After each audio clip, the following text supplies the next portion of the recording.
Linda, my wife for a whole decade, was there to greet me as I walked through the door after work on Wednesday night. She wanted me to take a seat at the table because she said we had some serious talking to do. I thought to myself, oh boy, this sounds like the beginning of many difficult conversations as I took a seat.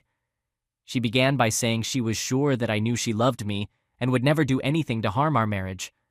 Her words left me feeling uneasy. I replied, okay, but, before she interrupted, taking a deep breath. I could tell this conversation was about to take a troubling turn.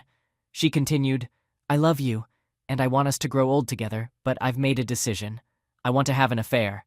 I was completely blindsided by this revelation, and I didn't like it one bit. I tried to clarify. So, let me get this straight. You love me. You don't want to harm our relationship, but you want to have closeness with someone else? I asked somewhat crudely, to which she responded, I wouldn't put it quite like that. I've met someone I'm interested in having a physical relationship with. It would be occasional, and I promise to always be honest with you about it. I believe I love you enough for this not to affect how I feel about you. If you truly love me as you say, you should let me do this because I feel the need to. She wore a confident smile as she explained. Confused and taken aback, I replied, I don't understand why you think you need to do this, and I can't fathom how it wouldn't impact us. Have you and this person already made plans? Linda nodded. We're tentatively planning to go away for a weekend next week. She asked me a question and requested honesty. She wanted to know how I'd react if she proposed the same thing to me. I knew that a truthful answer might make her explode, because the idea itself was quite surprising. I replied, stating that I would be okay with it as long as she assured me it wouldn't affect our relationship. She said, You know damn well you would have flipped out if I ever brought up such a thing. I scoffed at her comment, and she seemed surprised, responding, I honestly didn't expect you to react this way. I thought your love for me would allow me to do something this important. I retorted, Well, whatever you've been smoking must be illegal. Did you really think I'd just give you the green light to be with this guy? So I'm supposed to sit at home, twiddling my thumbs while you have a weekend rendezvous? Maybe I didn't think things through too well. She admitted, You're right. I didn't consider a lot of things, including my own feelings. If I say no to this, will you still go ahead with it? I honestly don't know. I never thought you'd refuse me. We both didn't think this through very well. Here's what we'll do. Give me a few days to think this over. Let's sit down Sunday afternoon and discuss this after I've had some time to reflect. Tonight took me by surprise. Feeling uneasy, I went to our bedroom and began relocating my belongings to the guest room. She inquired, asking me what I was doing. I explained that I preferred not to share a bed with her because it seemed like she was more focused on someone else than me. After entering the guest room, I closed the door with force. The night wasn't particularly restful, but I did devise a plan. It dawned on me that if she followed through with her intentions, our relationship would be irreparably damaged. The following day, I left for work as usual, but didn't exchange a word with Linda. I called my workplace and explained that I needed the next 2 days for personal reasons. Then, I went to work on my strategy. I purchased 3 voice-activated recorders, placing one near the phone, one in our bedroom, and one in her car. I even found a phone tap recorder to connect to our landlines. My next stop was the cell phone provider. Since my name was on her phone plan, I easily obtained a copy of her phone charges. Later, while she was still at work, I decided to snoop into her email accounts. I discovered one that I hadn't known about, but the password was a piece of cake.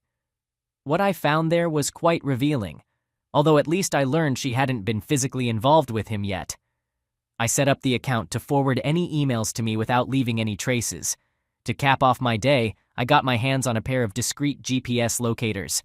These little gadgets were easy to hide. I planned to slip one into her wallet because she'd likely carry her cash and credit cards with her, and the other would find its place in her car. It had been a hectic day, but I'd set up everything to keep tabs on her. The only missing piece was getting access to her cell phone to check for messages. I hoped to do that later in the evening, along with planting the GPS devices. Upon checking her emails, I discovered that she had exchanged quite a few messages with a coworker named Frank Jones. Frank was the guy in the middle of all this, and I was ready to turn his world upside down, just as he had done to mine. The emails confirmed that the upcoming weekend was a green light, regardless of what I had to say about it. That Friday, I made my way to a highly recommended divorce lawyer. I instructed him to start the divorce process with adultery as the cause, listing Frank Jones as the man I intended to sue. The lawyer assured me that it would be straightforward with proper evidence. I presented him with all the emails, phone records, and mentioned that I'd soon have audio tapes as well. He seemed pleased and committed to starting the proceedings immediately. When Linda returned home that evening, I gave her the cold shoulder and didn't utter a word. As she prepared dinner, I left the house and headed to a bar to grab a meal and have a few beers. Upon my return, she tried to talk to me, but I simply walked past her, entered the guest room, and slammed the door shut. The only chance she had to salvage our marriage was by canceling her plans with Frank, but I wasn't optimistic about that happening. I continued to ignore her throughout the weekend until Sunday afternoon, when I decided it was time for a conversation. We both took seats in the kitchen, and I began by expressing my lack of enthusiasm about her request. I explained that I had thought it over extensively and couldn't find any way to be comfortable with it. I pointed out that despite her claims that it wouldn't affect our marriage, it was evident that it was already causing harm. I noted her upset demeanor and suggested that if she had considered things from my perspective, she might have been more understanding. I mentioned my attempts to see it from her point of view, but I couldn't see any positive outcomes. Therefore, I had to decline her request. How can you be so selfish if you love me? If anyone's selfish here, it seems to be you, wanting to be with someone else. What if I go through with it anyway? There will be serious consequences for any extramarital affair. We both made vows 10 years ago to be faithful, I know, but this is something I have to do. Well, I guess this discussion is over. You really need to think about this. I got up and left the house, taking my laptop to a Wi-Fi spot to keep an eye on their emails. She was furious and assured him that she was going no matter what. He told her that was great because he had already booked room 125 at the Hilton in Kansas City for Friday and Saturday nights. I immediately reserved that room for Thursday night. They were making this way too easy. They were also planning a romantic date on Saturday evening with dinner, dancing, and, well, closeness. Linda mentioned that she bought some new underwear just for their date. I grabbed a bite to eat while keeping an eye on their correspondence. They had moved past my refusal and were deep into making plans for their weekend. Check-in time was at 3 o'clock, so he was going to pick her up at 1 o'clock since it was a 2-hour drive, and they wanted to be there as early as possible. I was surprised he was going to pick her up at the house. I needed to figure out what I wanted to do about that. I also reserved a room for the weekend, close enough to theirs to intercept all their signals. Over the next few days, I gathered all the necessary equipment, including a couple of small fiber optic HD video cameras. I planned to install them in the room on Thursday to be fully prepared to document their weekend escapades. This evidence would be perfect for my divorce case. I continued to ignore her the entire time, but Wednesday marked the day of reckoning for her. I decided to offer her one last chance. If she chose Frank, that would be the end for us. I asked her to join me at the table for a moment. She didn't seem thrilled, but complied. I initiated the conversation by asking if she had given it more thought. She confirmed that she had and expressed her intention to proceed with her plan. She mentioned her upcoming trip with Frank and expressed a hope that we could move past this. I let out a sigh and cautioned her, telling her that this was her last chance to reconsider. I advised against jeopardizing our marriage for someone else and warned her of potential consequences if she went through with it. Despite my warning, she remained firm in her decision. I concluded by stating that she had chosen Frank over me, indicating the finality of her choice. I then left the room, closing the door forcefully as I usually did. It was clear that our marriage was over, and someone would have to face the consequences. Thursday morning, I went to work and requested the afternoon and the following day off to finalize my divorce plans with Linda. My boss was sympathetic and offered his support, allowing me the time I needed. I drove to Kansas City on Thursday, checked into their room, and set up all the surveillance devices, ensuring they were functioning properly.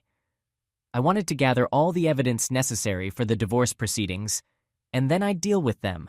Using my laptop, I verified that all the cameras were working and aimed correctly. I waited for them to turn off, and then moved around to confirm they would activate. Everything seemed perfect. I walked down the hall past their room to ensure I had the necessary range for monitoring. Once again, it was within range. Upon returning home, I contemplated the end of my marriage. I had one more errand to run. I stopped at a gun store and bought a small can of pepper spray to disrupt their romantic date. When I got home, Linda was waiting in the kitchen, looking expectantly at me. I walked past her without a word and slammed my door once more. Linda came into my room trying to be friendly, but I told her to save it for Frank because I didn't need any pity. I turned my back on her, and she left. I slept restlessly that night, but everything was ready to bring this to an end. On Friday morning, I got up, left at the usual time, and didn't utter a word to her. I went to the lawyer's office and signed the divorce papers. I informed them that I would have all the necessary evidence by Monday and requested that she be served with the papers at her workplace on Monday afternoon. I also asked them to serve papers to Frank at the same time, as I intended to sue him for alienation of affection. Checking Linda's GPS, it seemed she was at the hair salon. I entered the house and opened her suitcase, where I found her new underwear. They were undeniably alluring, though it was a shame she wasn't doing this for me. Wearing rubber gloves, I took out her new lingerie and sprayed the crotch of her panties and the cups of her bra with pepper spray before placing them back in the suitcase. This was going to be interesting. I went to our bank and closed all our joint accounts, transferring all the cash to a new account. I also canceled all the credit cards that bore both our names. With a satisfying morning's work behind me, I headed home to bid farewell to my wife. Around 12:30, I knew she would be preparing for her new man. As I entered the house, Linda was nowhere in sight, so I assumed she was upstairs getting ready. I went up to her room and walked in, finding her in some underwear I had gifted her in the past.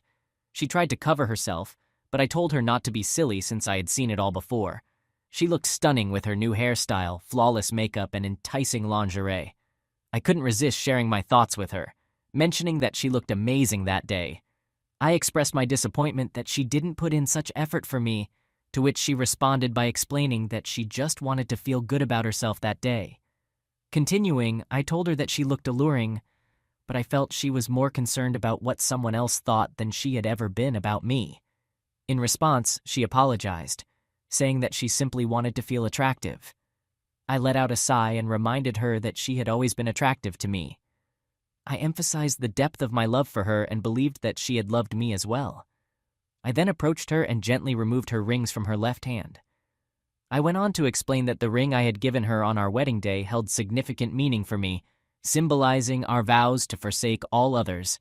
I expressed my disappointment that it seemed to hold less meaning for her. I mentioned that I didn't want to see the ring I had given her on her finger while she was with another guy.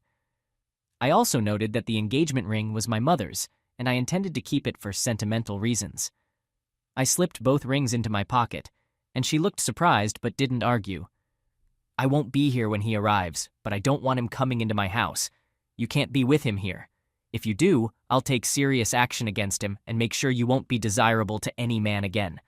I promise you that. He cannot set foot in my house. Do you get it? Yes, I won't let him in. That's good. I'll be keeping an eye on things. She asked, Why are you acting like this? I replied, Because the love of my life just shattered that love. I hope this weekend is worth the consequences. Goodbye, Linda. I turned and walked away from my soon-to-be ex-wife. She yelled at me as I left, but I was done with her. I parked down the street, ensuring Linda could see me. If he entered the house, I'd risk jail, but they'd suffer more. Soon his car pulled up. He walked to the door and rang the bell. Linda opened the door and came out with her suitcase. She set it down and embraced him, followed by a long, passionate kiss. As he picked up her suitcase, she glanced my way, wearing a smug grin. She sat right beside him in the car and shot me another smug look as they drove past me. I responded by flipping her off, wiping that smug look off her face. Upon returning home, I changed all the locks and the garage door code. I had already packed my suitcase, so I grabbed it and headed to Casey. After checking in, I went to my room and set up my laptop.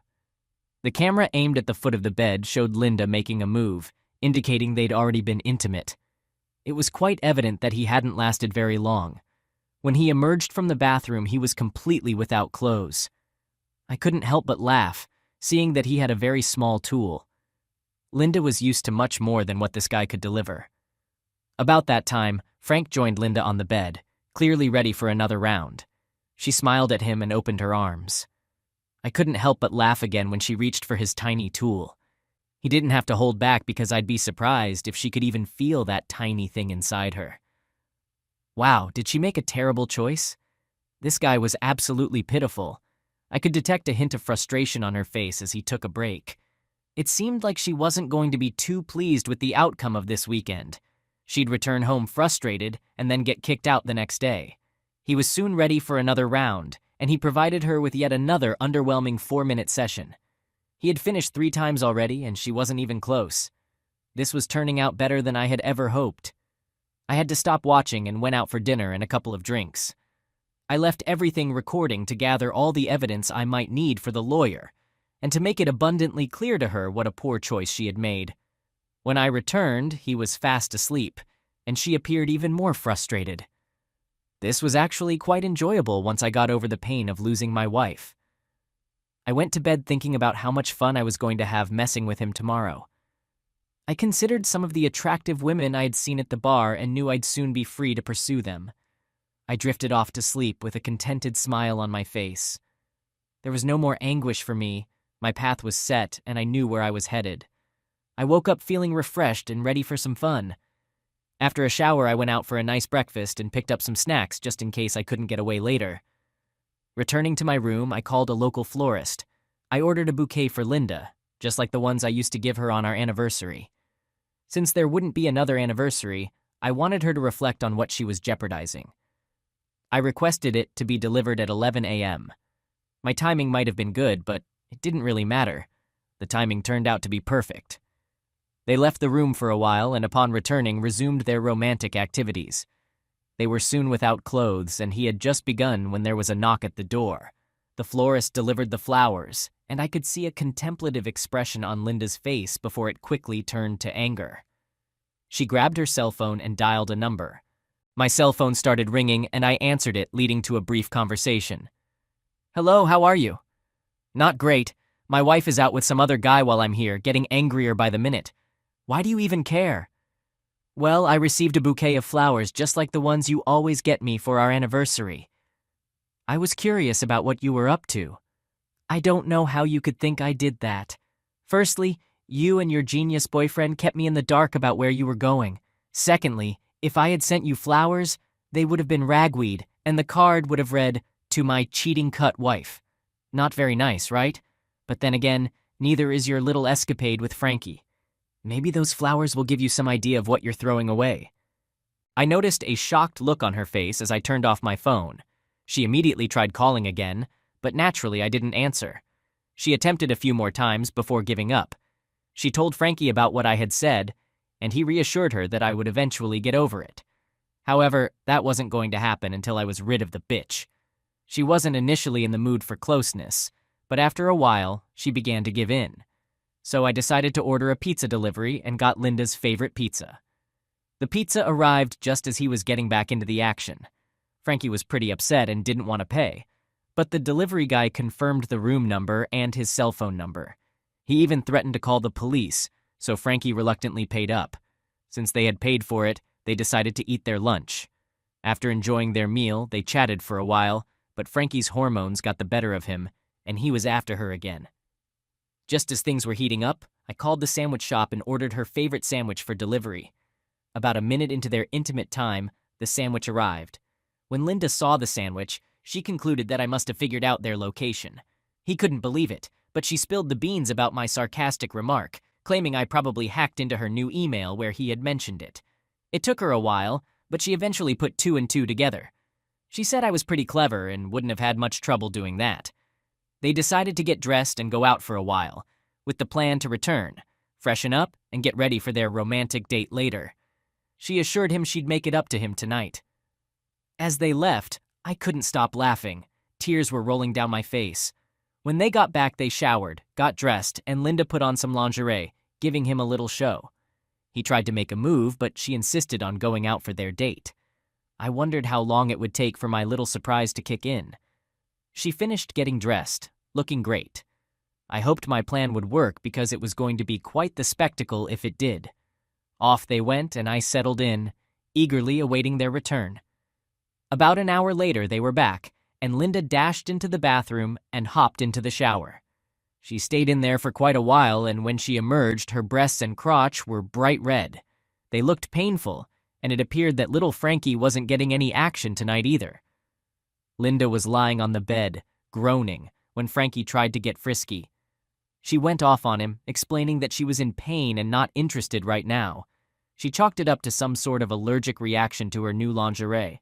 Little did she know. I spent some time organizing all my videos and making DVDs for my lawyer and Frankie's wife. Once everything was ready, I called it a night. It had been a highly successful day, and I couldn't help but smile. Trouble was brewing in paradise, and I was the cause of it. Sunday morning, I got up and headed back home. Linda was in for a world of trouble when she returned, but tomorrow it would all be over. When Frankie dropped her off later that day, he didn't even bother walking her to the door. He just let her out. I was sitting on the couch, engrossed in a football game, and didn't even acknowledge her arrival. She announced that she was home, and I barely reacted. She walked right in front of the TV, flashing me a sultry smile, and mentioned that she thought I might be happy to see her, considering she was not deceased. I responded by questioning what had given her that impression and whether she believed I had suddenly become foolish. She replied, explaining that she didn't think I was foolish, but rather believed that my love for her was strong enough to move past the situation. I retorted by stating that I had indeed loved her wholeheartedly, but that had changed after she had left with someone else, despite my pleas. I conveyed that I had poured my emotions out to her, only for it to mean nothing. I admitted that I had stopped caring whether she would return or not once she had left with him. She appeared shocked by my feelings and commented that she couldn't believe I felt that way about her. I replied firmly, affirming that it was indeed the case, and emphasized that she had made a significant mistake. She then inquired if there was any chance for us moving forward, promising to do anything to make things right. I responded with a sarcastic remark, suggesting that she could drop down on her knees and apologize. She protested, stating that she couldn't do that. I sighed and acknowledged that I knew she wouldn't, which only reinforced my doubts about the worth of her promises to save our marriage, much like her promise of fidelity when we got married. She said she had been thinking about me all day and wanted to make love that night. I replied coldly, "You need me? I don't think so. Making love tonight? Not likely. Did you have little Frankie use a protection every time you were with him?"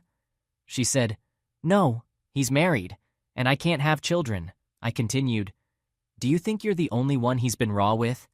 You're damaged goods now as far as I'm concerned.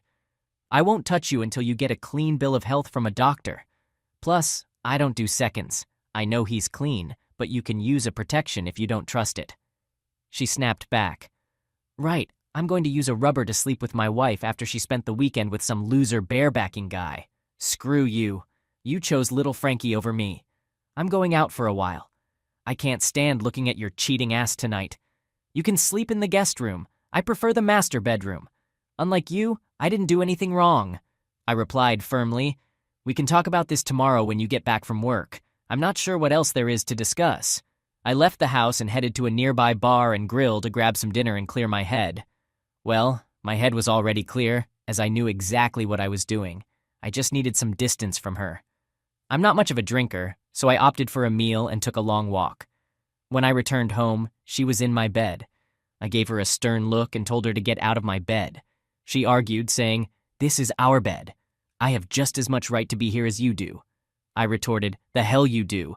You gave up that right when you got involved with little Frankie. So either get out of my bed or I'll haul your stuff out of here and toss you onto the street."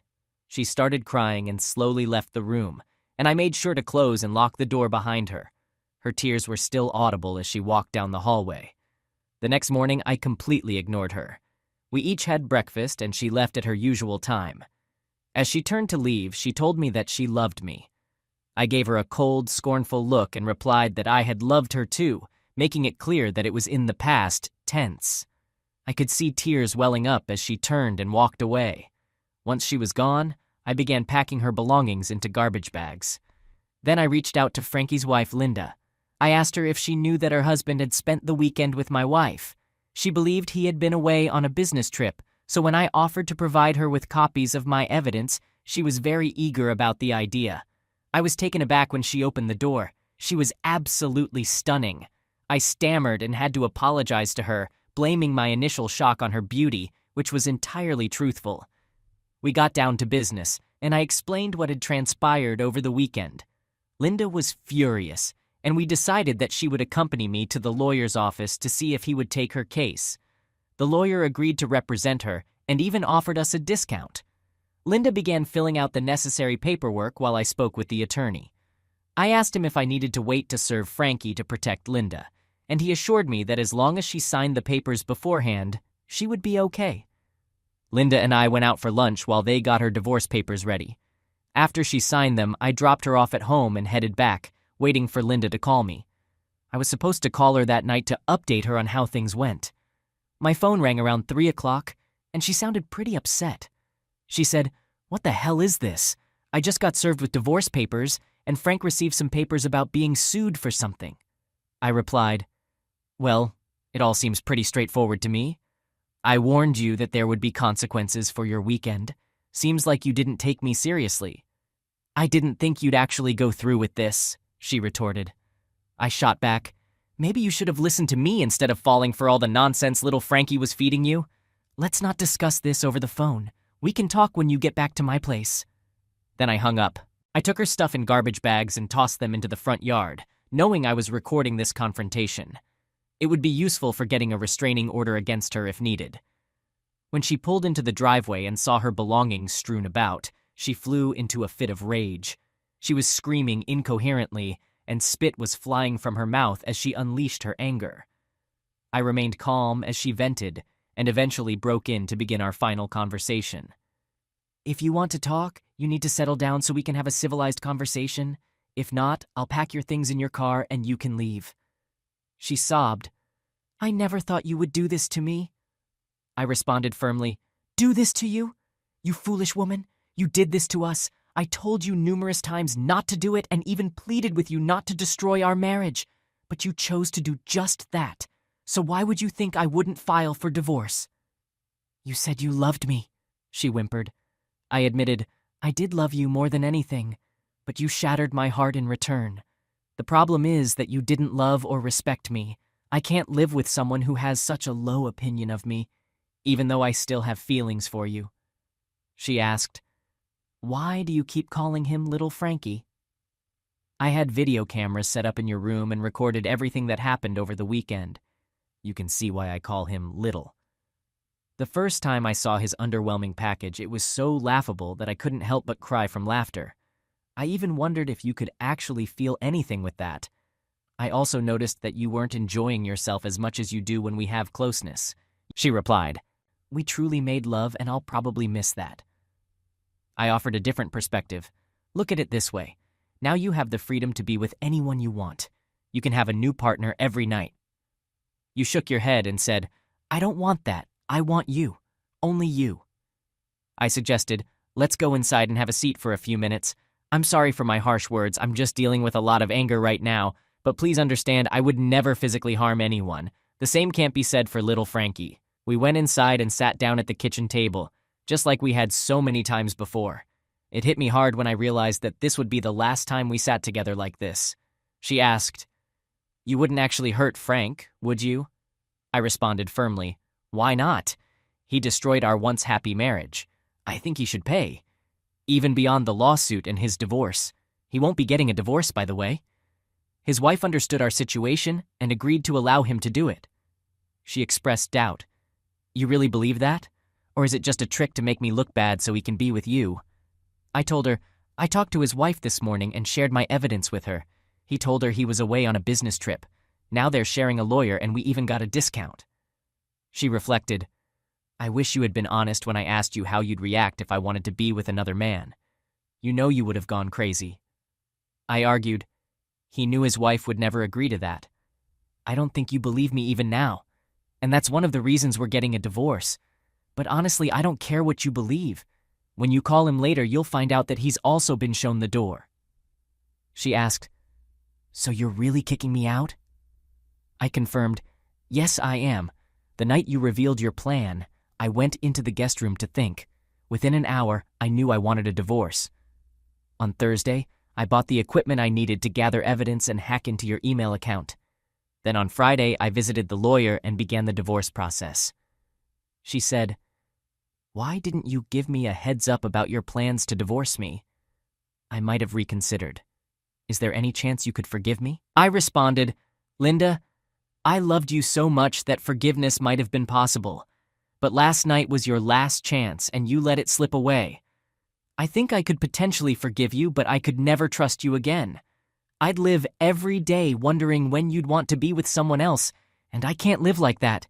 It's better if we just end it now." She couldn't hold back her tears. I continued, "Unlike you, I've put a lot of thought into this, but every time I reach the same conclusion. I'm going to divorce you, and I'm going to make little Frankie pay for destroying my marriage. You can give him a call before you leave if you want to share a place or whatever. Just don't try to use your credit cards. I've canceled them all. I've left half of the money in our checking account for you, but I've removed my name from it. I'll split our savings with you. You can keep your card, but you'll need to handle the payments. You can take all your clothes and personal items. Once you find a place to live, you can have as much furniture as you need. But the house is mine. If I decide to sell it, I'll split the proceeds with you. It's all laid out in the divorce papers. If you choose to contest it, I'll use all the evidence I have, and it won't end well for you. I don't want to go down that road, but I will if necessary." She replied, "I won't fight it. This is all my fault. I just wish I could undo it." I lightened the mood. "Well, do you know the difference between a cheating wife and a light bulb?" Confused, she asked, "No, what's the difference?" "You can't have a romantic relationship with a light bulb." She didn't find it amusing at all. I informed her that it was time for her to leave, and I escorted her out of my house. While she tearfully observed, I loaded all her belongings into her car. Once everything was packed, I opened her car door and handed her one last item, her wedding ring, which I had flattened with a hammer. I told her it was now just scrap gold that she could sell for a decent price. After closing her car door, I leaned in and kissed her on the forehead, uttering my final words to her, "Goodbye, my love." I then turned and walked back to my lonely house. I didn't even watch her drive away. I couldn't, as my eyes were filled with tears, and I cried for another hour until I was emotionally drained. Now it was time to consider my options. As I saw it, I had 3 choices. First, I could drown my sorrows in alcohol and drink myself into oblivion. However, I hardly drank and disliked the aftermath of heavy drinking, so that wasn't a viable option. Second, I could end my life and supposedly make everyone happy, but I refused to give her the satisfaction of achieving that. Third, I could stand tall, knowing I had done nothing wrong, and move forward with my life. The silver lining was the absence of Linda, which brought a smile to my face. I straightened up and, still smiling, dialed Linda's number. We made plans for dinner that evening, and I realized I was on the path to healing. As I stood upright and continued to smile, I called Linda's number once more. We arranged to meet for dinner that evening, and I sensed that I was on my way to recovery. Perhaps we'd end up as friends, or maybe I'd find someone new because the image of her still lingered in my mind.